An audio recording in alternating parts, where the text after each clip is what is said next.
누가복음 1장 18절에서 25절입니다. 누가복음 1장 18절에서 25절 함께 읽겠습니다. 사가랴가 천사에게 이르되 내가 이것을 어떻게 알리요? 내가 늙고 아내도 나이가 많으니이다. 천사가 대답하여 이르되 나는 하나님 앞에 서 있는 가브리엘이라. 이 좋은 소식을 전하여 내게 말하라고 보내심을 받았노라.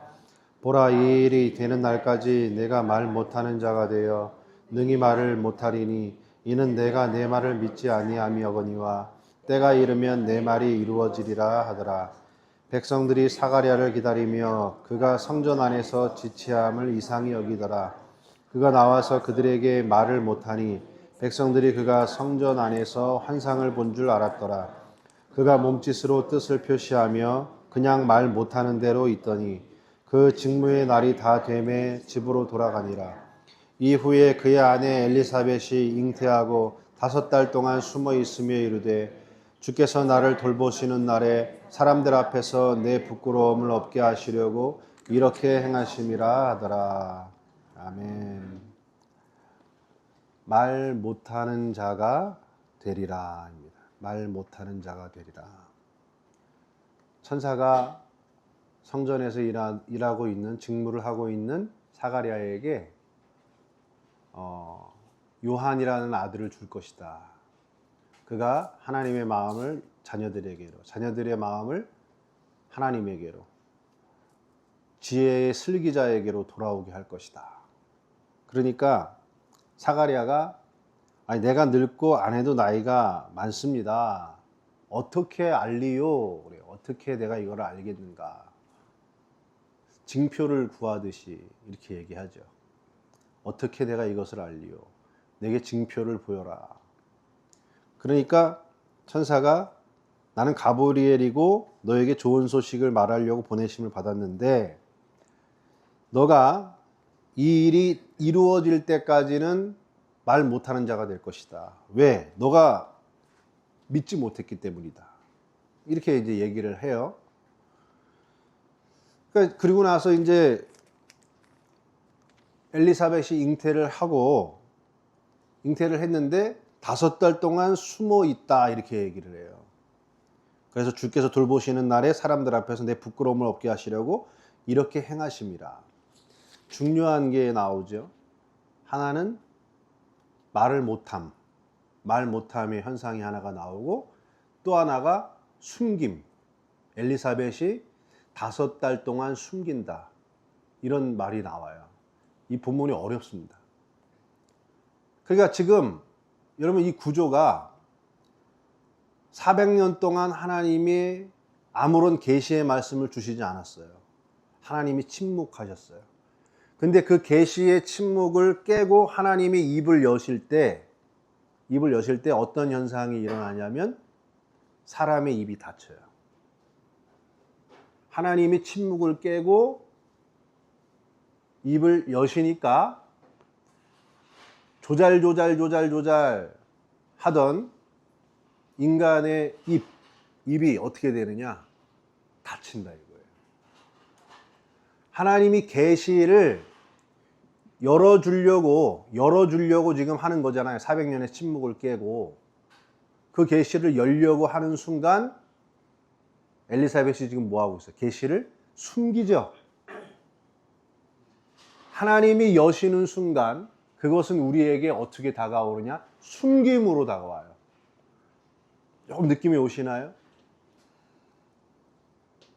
진리, 참된 진리가 나타나기 전까지는 우리는 내가 진리를 말하는 것처럼 조잘조잘 한단 말이에요.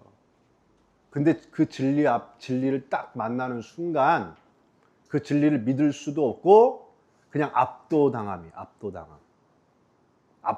어떻게 됩니까? 입을 닫을 수밖에 없는 거예요. 그게 숨김이에요. 지금까지 사가랴와 또 우리가 지금 살아왔던 우리 삶도 마찬가지죠. 내가 말이라고 하는 것들을 우리가 말을 했잖아요. 이 말은 뭐래요? 내가 뭔가를 주장하면서 말했잖아요. 이게 옳다. 이게 맞아.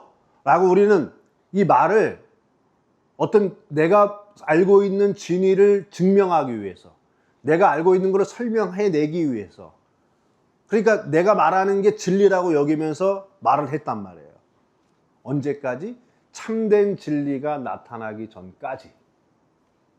그 참 진리가 나에게 다가오면 내가 지금 했던 말이 다 무슨 말? 구라. 예? 거짓말임이 드러나는 거예요. 내가 가지고 있던 말의 세계로는 믿을 수가 없는 거예요. 그러니까 어떻게 되냐면 엘리사벳처럼 숨겨질 수밖에 없어요. 숨겨져요. 그래서 여기 페리크리프토, 숨겨졌다. 모든 주위에 지금 잉태된 요한이 잉태됐잖아요. 엘리사벳 뱃속에. 계시가 지금 계시를 품었단 말이에요. 근데 그거를 숨겨놓은 상태로 있는 거예요. 그런데 자,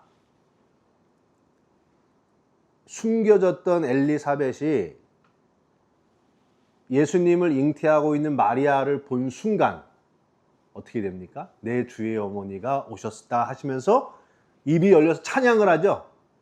찬양을 해요. 계시가, 숨겨졌던 계시가 완전히 드러나고 그 계시 앞에 서는 순간 숨겨짐이 드러나고 그의 입에서 찬양이 나와요. 요한이 엘리사벳 뱃속에 있을 때는 사가랴가 한마디도 못하고 말을 못하고 있다가 요한이 나타났죠. 요한이 드러났죠. 드러나니까 사가랴의 입이 열리면서 그의 입에서 찬양이 나와요.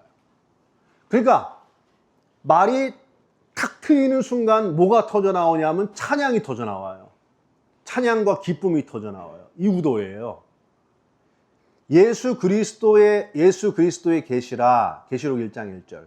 정확한 그 의미 뜻은 예수 그리스도가 나타나시니라예요.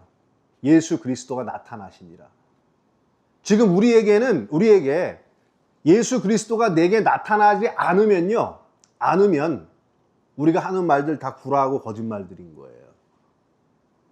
그런데 그 예수 그리스도가 내게 나타나면 예수 그리스도의 말씀과 십자가와 부활의 사건이 하나의 관념이나 어떤 이론이나 이성적인 정보가 아니라 내게 실제적 체험이 되고 경험이 되어서 하나님이 하시려고 하는 역사가 내 안에 확실하게 성취되는 사건으로 나타나는 순간 어떻게 됩니까? 우리의 입이 열리고 찬양이 쏟아져 나와요. 그런데 여기에 굉장히 상징적인 거를 누가는 부여했어요. 5달 동안 숨겼다. 자꾸 이런 말을 해요. 5달 동안 숨겼다. 다섯과 달이라고 하는 거에 합성어를 썼어요. 이거는 계시록 9장에 굉장히 중요한 거예요. 연관이 돼요. 5번째 나팔을 불 때에 천사가 나와서 어떻게 하냐면 이마에 인침을 받지 않은, 아직도 예수 그리스도의 복음으로 완전히 이게 바뀌지 않은 성도들을 해하라 그럽니다. 해하라. 그러면서 뭐가 나면 연기 같은 연기가 나오고 황충이 나와서 5달 동안 괴롭힘을 당해요. 그게 뭐냐? 예수 그리스도가 복음이 나에게 진짜로 나타나려면요, 말씀으로 인하여 연기라고 하는 의심, 무지, 그 속에 있는 우리는 진리를 말할 수도 없고 예수 그리스도의 나타남을 경험하지 못해요. 그럼 우리가 어떻게 예수 그리스도가 내게 나타나느냐? 내 안에 있는 의심과 황충들이 다 쏟아져 나와야 돼요. 그럼 어떻게 됩니까? 말씀으로 내가 괴롭힘을 당해야 돼요. 말씀으로 내가 괴롭힘을 당해야 돼요.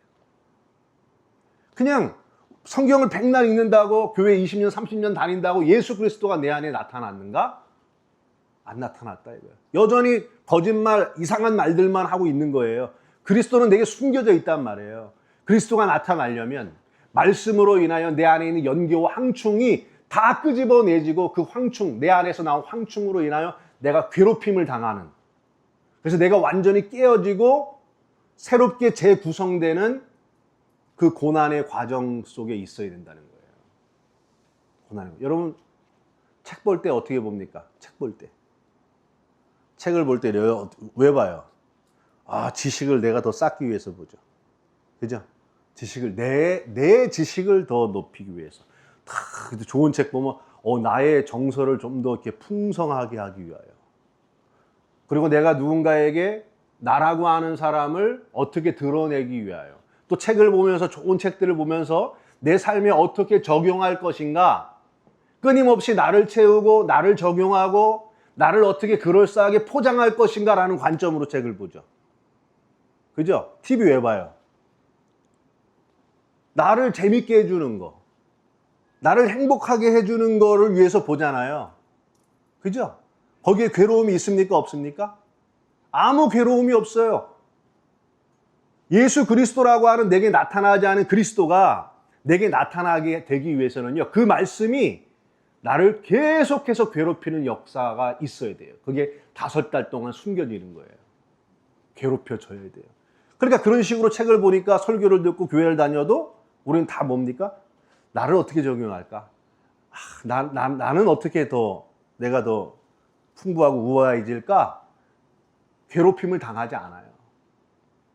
괴롭힘을 당하지. 그러니까 어떻게 되냐? 끝까지 예수 그리스도가 나타나지 않고 그에게는 그리스도가 숨겨져 있는 거예요.